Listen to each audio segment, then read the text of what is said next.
Au cœur d'une vallée fertile, entre collines verdoyantes et rivières chantantes, se trouvait le village de Ndara, un lieu où le temps semblait s'écouler au rythme des tambours et des chants des anciens. Ici, chaque pierre, chaque arbre, chaque souffle de vent portait l'empreinte des ancêtres. Mais derrière la sérénité apparente du village, un mystère planait, comme une ombre silencieuse. Aminata, jeune fille de 17 ans, vivait avec sa grand-mère Kadi, gardienne des traditions et des secrets du village.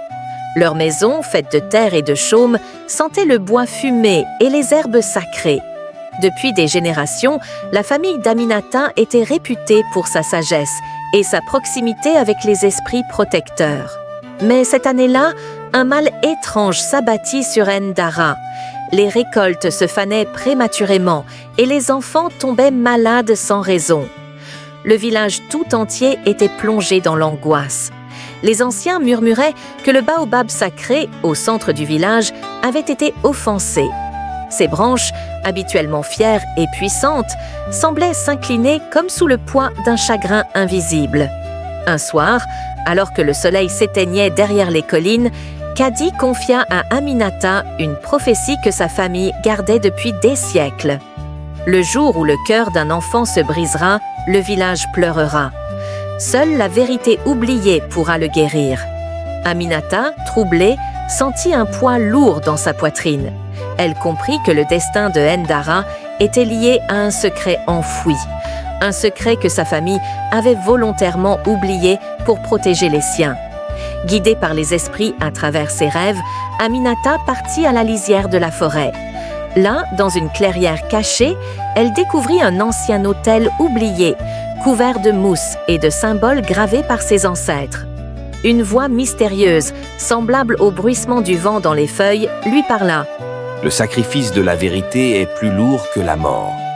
Ose révéler ce qui est caché, et le village renaîtra. » Aminata comprit que la vérité concernait son père disparu, dont personne ne parlait plus depuis qu'il avait été accusé d'un crime jamais prouvé.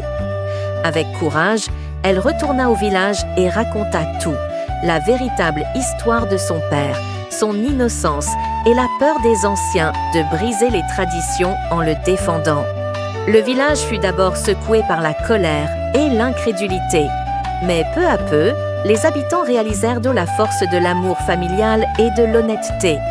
Les enfants malades se relevèrent et les récoltes reprirent vie.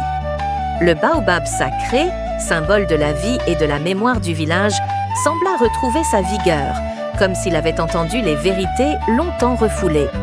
Aminata comprit alors que les traditions et les croyances étaient des guides puissants, mais que la peur de la vérité pouvait corrompre même les cœurs les plus sages. La morale de son histoire se transmit dans chaque foyer.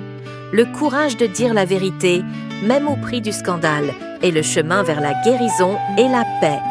Et chaque soir, le vent qui caressait le baobab semblait murmurer le nom d'Aminata, celle qui avait osé écouter les voix du passé pour sauver l'avenir.